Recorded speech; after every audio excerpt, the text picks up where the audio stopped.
Hey, welcome to Crystal Walters podcast. Today I have a special guest, April Terry. Hi. Thank you so much for joining us today. You bet. Okay, so we would love to know what do you do? What do I do? I'm a creator. Mostly I'm a creator. So I love to create. I create in all the mediums. I do big, huge murals. I do portraits. I do pastels and oil paints and spray paint and all sorts of things. And I also love to encourage other people to create. So I teach and I do transformational art processes with people to help them connect to some of their inner beliefs or inner programs inside, and we can process them through art therapy. So that's what I do. I love that. How did you get into art? Like, how did you know this is what you wanted to do? I think art got into me. Just when you're a kid, you're creating and having fun. And, as I raised my kids, I really needed an outlet, a creative outlet, because you're a mom, you're busy, you're doing all these things, and just taking 15 minutes here and 15 minutes there to sit down and draw a portrait or draw them was really therapeutic and really grounding for me.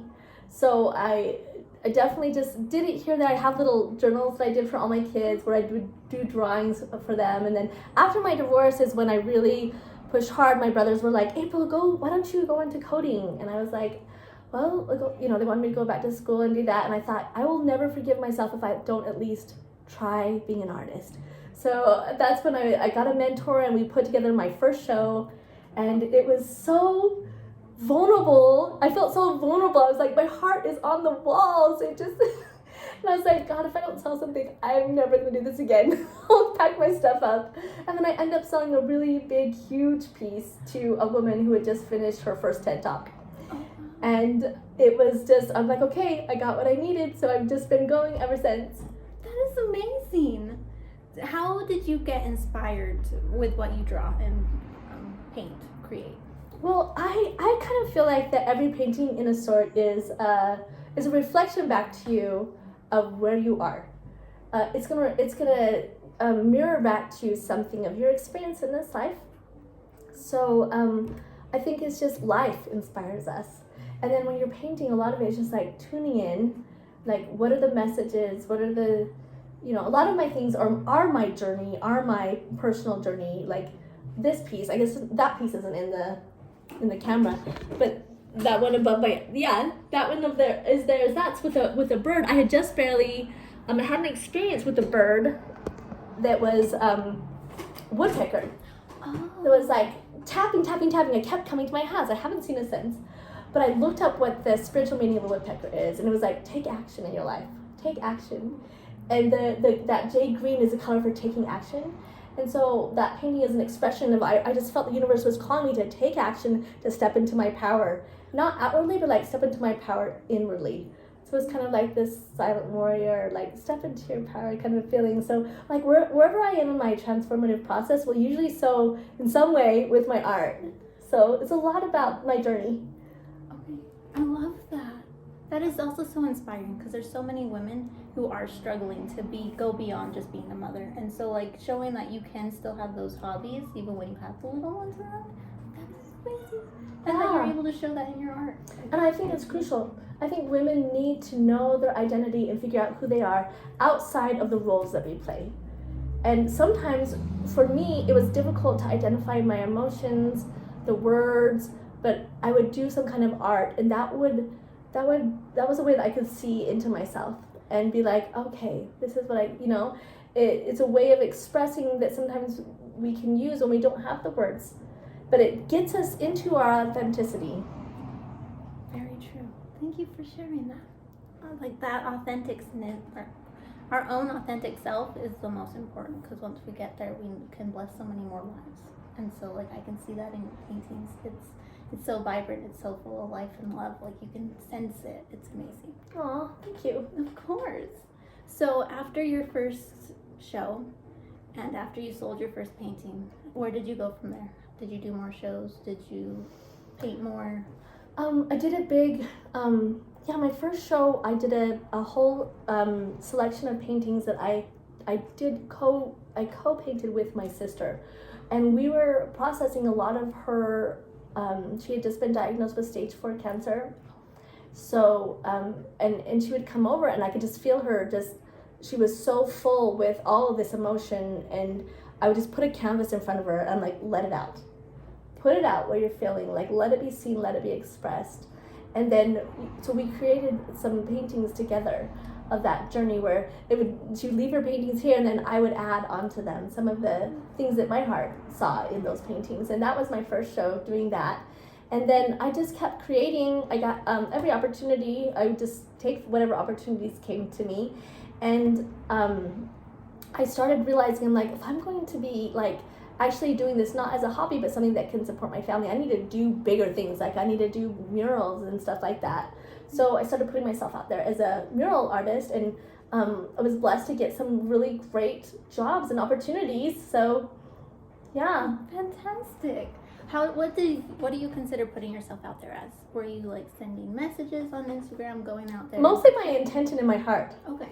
I was like, I want to be a mural artist. This is what I want to be, and like envisioning it and just putting out the vibration. I did do some applications for some out-of-state jobs, and I went to California and we applied for a job there. But a lot of the opportunities actually were people that reached out to me. So most of the opportunities are people that found me and asked me, like the ones I've done at the American Fork Library. They found me and asked me to do it, and then there's different ones I've done for businesses. Usually they find me. So I think it was just putting out the intention that this is what I want to do. And so I found that works for me. Just having the desire and saying this is it, and then, the universe brings me the people and the connections that what needs to happen next. So that's beautiful. That's so wonderful. Do you have a website for anyone to reach out to you, or any social media platforms? Yeah. My website is freebirdsrising.com. Oh, so cute. I love that. Okay. And then my Instagram handle is April Dawn Art. Okay. DAWN. Like the morning. That's my middle name. Oh, that's I was beautiful. born on an April dawn, so. Oh, that's so special. Now it makes every April just perfect. That's so fantastic. So, what do you currently love doing? So when you're not painting, do you have any other hobbies that you do? I love hiking. I love being in the mountains. I love connecting with people. I love, right now, I have a really strong interest in learning Qigong. Ooh. So, because I also do massages for people sometimes where we do, where I identify blocks in their body, and then we do a process through images to help process through that block. So I've seen some really incredible breakthroughs with that. And I'm also really interested in neurographics. Neurographics is studying how to change our brain and rewrite our brain through drawing processes. So I love learning about the brain. I love, my bigger picture where I want to go is I really want to help people heal from disconnects or traumas in their life. And I've seen incredible experiences with people where a lot of times we have physical things in our body that are manifesting because there's an emotion that's caught there. And sometimes we might not have the words for the emotion. Our body doesn't store everything with words. They're stored with the energy, right? And feelings, especially strong feelings. So if we can identify those feelings and help people to be able to, like EMDR is one of the biggest ways to help people heal from trauma. And that, uses cross-braining and it uses images. And what I'm doing is like finding different ways to help people use images and just get all the tools. I just love getting all the tools to help people be empowered, to help create a safe space. A lot of times when I'm making my art, it's intentional for the space. It's like, what do I want this space to feel like? When people are walking, especially murals, when people are walking into the space, how do I want them to feel? I do, yes. And that's the vibration I want to capture and the energy I want to capture. Is it curiosity? Is it wonder? Is it, like the one that's at the library now, I really wanted to engage all ages of people, and I wanted to engage their attention span where they would look, not just at a glance, but have something they wanted to look at. Because that's so good for the brain, to have a linear thought and follow things around, right? That alone is like healing for the brain. So, yeah, just having intentional spaces. I love creating spaces for people to heal. And whether that's expressing things, connecting to a deeper place in themselves. Yeah. That's powerful. I just did a big neurographics thing with your dad this morning. Oh, really? How did that go? It went fantastic. It was great. Like, it's, I love teaching. I love learning. So that's probably what I see in the future. More learning, more teaching, more sharing it with people. So. Oh, perfect. And hopefully with this video, it'll help get you out there more so people can know who you are and how they can help you. Yeah. That Sure. would be fabulous. Yeah, we have a conference in September. They're welcome to come to. It's going to be a beautiful women's retreat, the Tree of Life retreat. So that's coming up. That sounds amazing too. You would love it. I believe it, yeah. That'd be so cool. Okay, September. We'll keep an eye out. We'll stay in touch. So what is something that has helped you overcome your obstacles, such as fear or like juggling different hats and different responsibilities? What has helped you? Sometimes just not taking yourself too seriously. Okay, that's You know what I mean? Like, I think I definitely had some perfectionist tendencies in me where I've had to just kind of roll with it, I was in a reality TV show a few years ago, and it really made me face a lot of things in my life. And it's a big, huge mirror to look into, to see yourself. And some of the things were horrible. And I ended up leaving that marriage and leaving that whole thing, and it was so painful. That whole time period was so painful. But it was such a big eye-opening thing for me. And I'm like, after you experience something like that, where it's just your whole life is desolated, it's like everything else is like gravy. Not that I still don't have hard times, but I've gained a lot of tools. Along the way to help me through. One of them was Wim Hof. I did for a whole year. I wanted to rewire my brain. Because I'm like, I had so much PTSD, and I was diagnosed with like CPSD. So I'm like, I need to rewire my brain. And for me, one of the biggest things that helped me was Wim Hof breathing and the cold, going into the cold. Oh. I spent a year taking cold showers and standing under waterfalls and swimming in cold lakes and things like that. And every day I would do these breathing exercises because they've been shown to help you rewire your brain and help your body to, overcome anxiety, overcome panic attacks.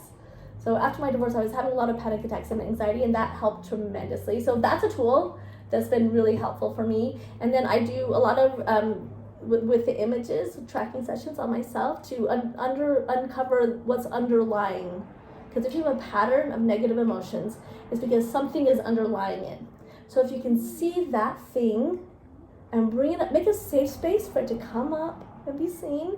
And when I'm telling people, I'm like, you can't judge it or condemn it. You just have to see it with compassion and curiosity. It's like, what is this going on inside of me? See it with compassion and curiosity and look it over.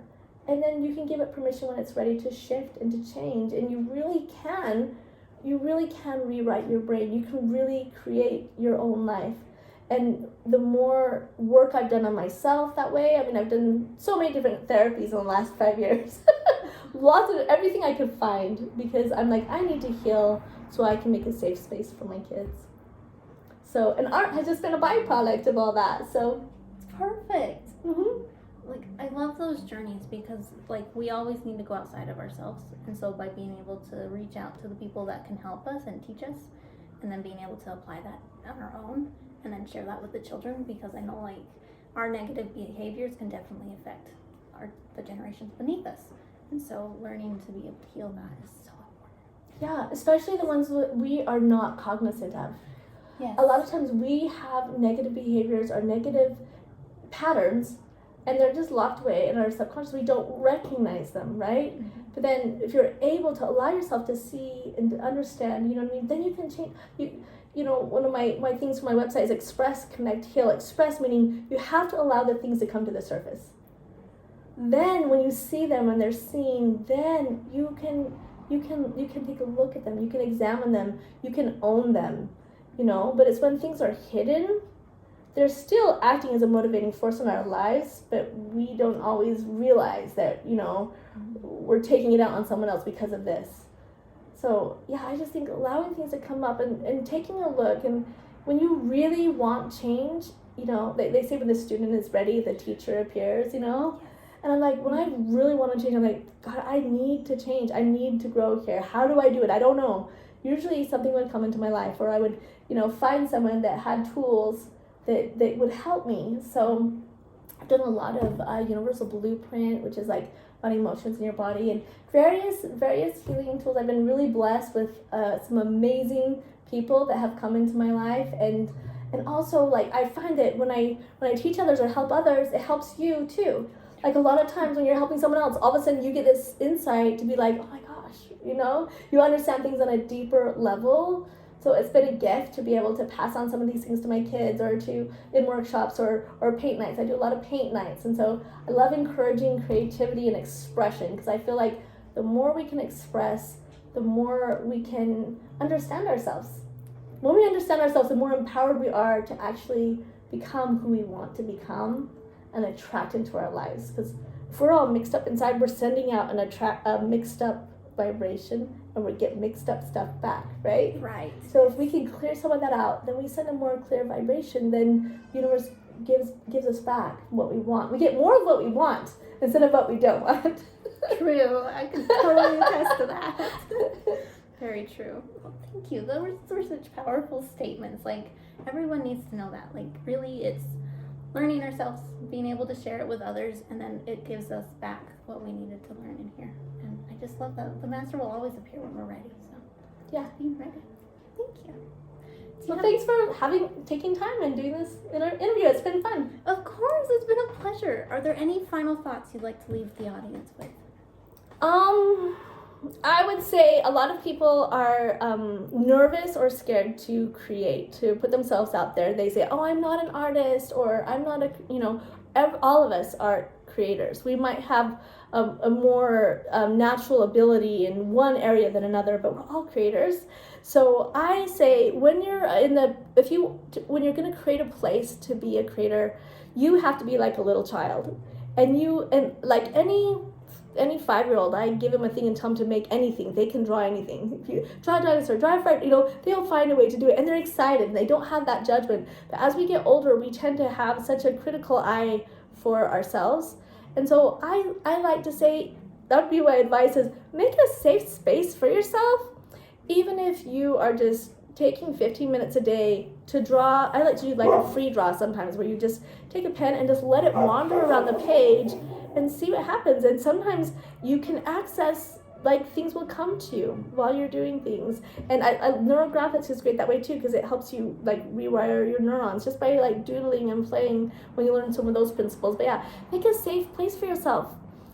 What I like to say when I teach my paint nights is, like, that critical left brain that knows all the right answers, that part of your brain is so important, but he has to wait his turn. So put him over there and say, you get your turn after I create, and give yourself a safe place where you can just create, make whatever you want, and you're not criticizing yourself. You're just playing. It's so important to play and to have that joyful playtime. So if you can create that for yourself, playtime, and then don't worry how it turns out, and when you're done, after you've played, then you can invite that left brain to come in and say, oh, we could have done this better, or whatever. But like, I just feel like that's really integral. If you're going to access the parts of you, like the inner child in you, have some play, create for fun, create for the purpose of creating. Just creating is an answer for anxiety. In our brains, when the path is going up into anxiety, there's a little door, and if it can either go into anxiousness and worry, or if we can have curiosity come in, we can flip it into creativity. So if you can, it is a skill. So if you can give yourself something that you're creating, that you're teaching your brain to go into that door instead, you'll find you'll have less anxiety in your life. And so it's great for kids. Like, my daughter was having tons of anxiety this year, and so I'm like, what projects can we get you going so that your brain is realizing, oh, we can be curious and we can create, instead of, we're afraid, we're gonna worry and have anxiety, So they really are hand in hand. Creativity, anxiety, you get to choose. But you have to feel safe to create. So that's a long answer, but yes, do create. Our whole world has so much anxiety. We need more creators. Make a safe space. Do something with yarn. Do something with paint. It doesn't matter. Just have fun. That's my advice to the world. I love it. Thank you so much. That's so impactful. It'll help many people, I know. So thank you so much for your time. You're so welcome. Well, take care. Bye.